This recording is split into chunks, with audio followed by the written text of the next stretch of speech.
Delay ചെയ്ത് Batman part 2 cancel ആകും എന്നിങ്ങനെ പറയുന്നുണ്ട്. കാരണം എന്താണെന്ന് വെച്ച് കഴിഞ്ഞാൽ ഈ വർഷം ഷൂട്ടിംഗ് തുടങ്ങിയില്ല എന്നുണ്ടെങ്കിൽ മാറ്റ് റീവ്സ് ആ ഒരു സിനിമയിൽ നിന്നിട്ട് പിന്മാറും എന്നാണ് പറയുന്നത്.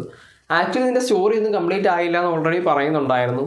എനിക്ക് തോന്നുന്നത് ജെയിംസ് ഗൺ ഒരു ഇൻ്റർവ്യൂവിൽ പറഞ്ഞിട്ടുണ്ടായിരുന്നു, ഈ ഒരു പർട്ടിക്കുലർ ബാറ്റ്മാൻ സീരീസ് എന്ന് പറയുന്നത് നമ്മളുടെ പുതിയ ആ ഒരു ഡി സിയിൽ വരുന്നതല്ല, ഇത് പഴയ ഡി സിയുടെ പാർട്ടാണ്. അതുകൊണ്ട് ഈ ഒരു പുതിയ ടൈം ലൈനുമായിട്ടൊന്നും വലിയ കണക്ഷൻ ഒന്നും കാണില്ല എന്നുള്ളത് അന്നേ നമ്മൾ മനസ്സിലാക്കണമായിരുന്നു. പുള്ളി ഇതിനകത്ത് വലിയ എഫേർട്ടൊന്നും എടുക്കില്ല എന്നുള്ളത്. എന്തായാലും ഒരു കിടിലൻ സിനിമയായിരുന്നു ബാറ്റ്മാൻ്റെ പാർട്ട് 1. അതിനകത്ത് നിന്ന് വന്ന പിന്നെ അതിൻ്റെ സീക്വലായിട്ട് വന്ന പെൻഗ്വിൻ സീരീസൊക്കെ കിടിലമായിരുന്നു. അപ്പം ഈ ഒരു മാറ്റ് റീവ്സിൻ്റെ റോബർട്ട് പാറ്റിൻസൺ ബാറ്റ്മാൻ 2 നമ്മളിങ്ങനെ കട്ടയ്ക്ക് വെയിറ്റ് ചെയ്തിരിക്കുകയായിരുന്നു.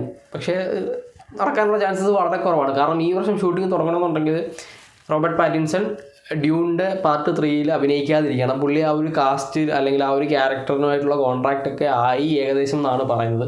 അങ്ങനെയാണെന്നുണ്ടെങ്കിൽ മോസ്റ്റ് പ്രോബബിളി ഈ ഒരു സിനിമ ക്യാൻസൽ ആകും എന്നാണ് എനിക്ക് തോന്നുന്നത്. നമ്മളിനി റോബർട്ട് പാറ്റിൻസൻ്റെ ബാറ്റ്മാനെ കാണാനുള്ള ചാൻസസ് വളരെ കുറവായിരിക്കും.